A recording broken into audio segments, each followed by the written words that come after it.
అశ్వ సంవత్సరంలో కైలాస యాత్ర Shri Gayatri tours and travels 8977349696. Andhra విశ్వవిద్యాలయంలో ఆర్ఎస్ఎస్ శాఖపై దాడి జరిగింది. రాష్ట్రపతి విశాఖ చేరుకున్న సమయంలో ఘర్షణ జరిగింది. ఎఫ్ఆర్ఐ కార్యక్రమం జరుగుతూ ఉండగా ఈ దాడి కలకలం రేపింది. ఇక దాడిని ఖండించారు ఏపీ బీజేపీ అధ్యక్షుడు మాధవ్. కమ్యూనిస్టు సంబంధిత సంఘాలే దాడికి కారణమంటూ కూడా మాధవ్ ఆరోపించారు. చట్టపరంగా చర్యలు తీసుకోవాలంటూ రాష్ట్ర బీజేపీ చీఫ్ డిమాండ్ చేశారు.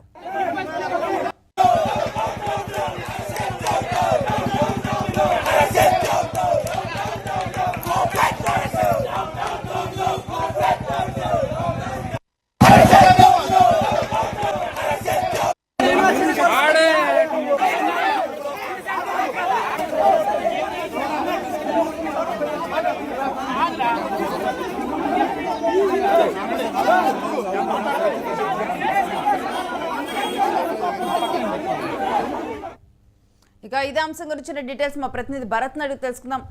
భరత్, అసలు ఈ దాడికి గల కారణాలు ఏంటి? ఆంధ్ర యూనివర్సిటీకి సంబంధించినంత వరకు కూడాను ఆర్ఎస్ఎస్ విద్యార్థులపై దాడి చేయడాన్ని అయితే బీజేపీ రాష్ట్ర అధ్యక్షులు పూర్తిగా తీవ్రంగా ఖండించినటువంటి పరిస్థితి కనిపిస్తా ఉంది. ఆంధ్ర యూనివర్సిటీలో ఇటీవల మత విద్వేషాలు రెచ్చగొట్టే విధంగా కూడాను విద్యార్థుల మధ్యన గొడవలు జరిగే విధంగా కూడాను బయట నుంచి వచ్చే వ్యక్తులు పాల్పడుతున్నారంటూ కూడా విడతపత్రం ఇవ్వడం జరిగింది ఉప కులపతికి.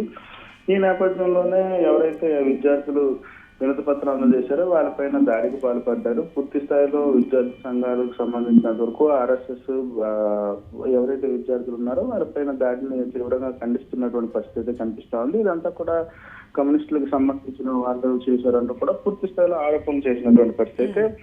మరి ముఖ్యంగా యూనివర్సిటీలకు సంబంధించినంత వరకు కూడాను మత విద్వేషాలు రెచ్చగొట్టే విధంగా, అదేవిధంగా రాజకీయాలకు సంబంధించినంత వరకు కూడా ఎటువంటి కార్యకలాపాలు జరగకూడదంటూ కూడా విద్యార్థులు వినతి పత్రాలు అందజేసినటువంటి నేపథ్యం. ఈ నేపథ్యంలోనే ఘటన జరిగిందంటూ కూడా చెప్తున్నటువంటి సిచ్యువేషన్ కనిపిస్తుంది. మరి ముఖ్యంగా నేటి నుంచి కూడాను ఐఎఫ్ఆర్ ఏదైతే ఇండియన్ ఫ్లీట్ రివ్యూతో పాటుగా మిలాన్ 2026 కార్యక్రమానికి సంబంధించినంత వరకు రాష్ట్రపతితో పాటుగా ఇప్పటికే విశాఖ రాష్ట్రపతి చేరుకున్నారు. గవర్నర్, అదేవిధంగా ముఖ్యమంత్రి చంద్రబాబు నాయుడు, ఉప ముఖ్యమంత్రి పవన్ కళ్యాణ్ కూడా విశాఖ వచ్చినటువంటి నేపథ్యం ఇటువంటి ఘటనకు జరగడంతో అయితే మాత్రం పూర్తి స్థాయిలో బీజేపీ అధ్యక్షులు, రాష్ట్ర అధ్యక్షులు అయితే మండిపడుతున్నటువంటి పరిస్థితి కనిపిస్తోంది. ఎవరైతే ఈ దాడికి పాల్పడ్డారో దాడికి పాల్పడినటువంటి వాళ్ళందరినీ కూడా అరెస్ట్ చేయాలంటూ కూడాను రాష్ట్ర అధ్యక్షులు మాధవ్ అయితే డిమాండ్ చేస్తున్నటువంటి పరిస్థితి కనిపిస్తా ఉందని చెప్పొచ్చు. మరి ముఖ్యంగా యూనివర్సిటీలో రాజకీయాలకు తావలేకుండా కేవలం స్వయం సేవక సంఘానికి సంబంధించినంత వరకు కూడాను విద్యార్థులు కంప్లైంట్ ఇచ్చినటువంటి నేపథ్యంలో ఈ దాడికి పాల్పడ్డారంటూ కూడా తీవ్రంగా మండిపడినటువంటి పరిస్థితి కనిపిస్తా ఉందని చెప్పచ్చు. భరత్, అయితే దీనికి సంబంధించి దీని వెనకంటే విద్యార్థుల దాడి వెనక కమ్యూనిస్టుకు సంబంధించినటువంటి సంఘాలు ఉన్నాయి అని చెప్పి ఆరోపిస్తున్నారు మాధవ్. అయితే ఆర్ఎస్ఎస్ విద్యార్థుల పైన జరిగినటువంటి దాడికి సంబంధించినంత వరకు కూడా కమ్యూనిస్ట్ సంఘాలకు సంబంధించిన ఏదైతే విద్యార్థి సంఘాలు ఉన్నాయో వాళ్ళే దాడికి పాల్పడ్డారు. బయట నుంచి వచ్చిన వ్యక్తులు దాడికి పాల్పడ్డారంటూ కూడా ఆరోపణలు చేసినటువంటి పరిస్థితి. రాత్రి పూర్తి స్థాయిలో ఆందోళనకు దిగినటువంటి సిచ్యువేషన్. ఆంధ్ర యూనివర్సిటీ అంతా కూడా విద్యార్థులంతా కూడా గందరగోళ పరిస్థితులు నెలకొన్నాయి. అయితే మరీ ముఖ్యంగా దాడికి సంబంధించినంత వరకు కూడా కేవలం యూనివర్సిటీలో రాజకీయాలు, మత విద్వేషాలు రెచ్చగొట్టే విధంగా కార్యకలాపాలు జరుగుతున్నటువంటి నేపథ్యంలో వాటిని అన్నింటినీ కూడా అరికట్టాలంటూ కూడా ఉప కులపతికి వినతి పత్రం అందజేయడం ఎంతవరకు కరెక్ట్ అంటూ కూడాను విద్యార్థుల మధ్యన ఘర్షణ జరిగిందంటూ కూడా ఇటువైపు కమ్యూనిస్టు భావజాలం ఉన్నటువంటి విద్యార్థులు చెప్తున్నటువంటి సిచ్యువేషన్. కానీ విద్యా సంస్థలకు సంబంధించినంత వరకు కూడా పూర్తి స్థాయిలో రాజకీయాలు కానీ, మత విద్వేషాలు కానీ రెచ్చగొట్టే విధంగా కూడా ఎటువంటి కార్యకలాపాలు చేయకూడదంటూ కూడా ఇప్పటికే అన్ని రాష్ట్ర ప్రభుత్వంతో పాటుగా ఇప్పటికే అన్ని సంఘాలకు కూడా హెచ్చరికలు జారీ చేసినటువంటి సిచ్యువేషన్. ఈ నేపథ్యంలోనే పూర్తిగా కూడా విద్యార్థుల మధ్యన ఘర్షణ వాతావరణం తీసుకొచ్చేందుకు కమ్యూనిస్ట్ భావజాలు ఉన్నటువంటి వాళ్ళు ఏదైతే హాస్టల్లోకి చొరబడి దాడికి పాల్పడ్డారంటూ కూడా ఆరోపణలు వస్తున్నటువంటి సిచ్యువేషన్. దీనికి సంబంధించినంత వరకు కూడా పూర్తి స్థాయిలో విచారణ చేపట్టాలి. ఎవరైతే దాడికి పాల్పడ్డారో భారత్ దీని మీద ఇప్పటికి ఎవరినైనా అదుపులోకి తీసుకోవటం గానీ, ఆ దాడి సమయంలో లేకపోతే ఆ తర్వాత కేసులు నమోదు చేయటం గానీ ఏమైనా జరిగాయా?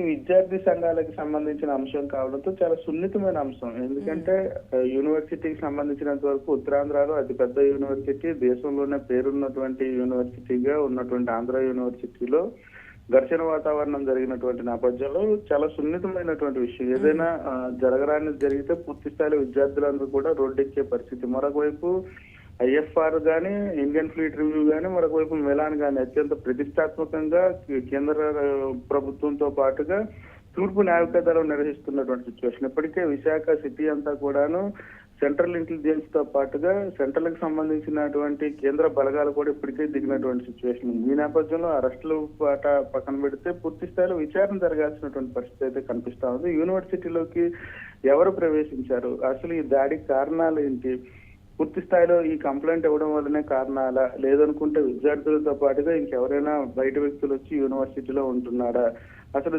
దాడికి ప్రధాన అంశాలపై కూడా పూర్తిగా విచారణ చేస్తున్నటువంటి సిచ్యువేషన్ కనిపిస్తుంది. విచారణ అనంతరం కూడాను ఎవరైతే దాడికి పాల్పడ్డారో వాళ్ళపైన చర్యలు తీసుకుంటామంటూ కూడా పోలీస్ శాఖ చెప్తున్నటువంటి సిచ్యువేషన్. మరొకవైపు ఆంధ్ర యూనివర్సిటీ విషయం కూడా దాన్ని చాలా సీరియస్ గా తీసుకున్నటువంటి సిచ్యువేషన్. ఎందుకంటే దేశానికి సంబంధించినంత వరకు అత్యంత ప్రతిష్టాత్మకమైనటువంటి ఇండియన్ ఫ్లీట్ రివ్యూతో పాటుగా మిలాన్ 2026 కార్యక్రమాలు జరుగుతున్నటువంటి సమయంలో ఇటువంటి దాడులకు పాల్పడడం చాలా సీరియస్ గా తీసుకున్నటువంటి సిచ్యువేషన్. దీన్ని కూడా యూనివర్సిటీ ఏదైతే లోపల ఉన్నటువంటి విచారణ చేపట్టాలంటే కూడా యూనివర్సిటీ కూడా దీనిపైన స్వయంగా విచారణ చేసే అవకాశం అయితే కనిపిస్తా ఉంది. పూర్తి స్థాయిలో విచారణ అనంతరం కూడా దాడికి సంబంధించి ఎవరు దాడికి పాల్పడ్డారో వాళ్ళపైన చర్యలు తీసుకునే అవకాశాలు అయితే కనిపిస్తామని చెప్పొచ్చు.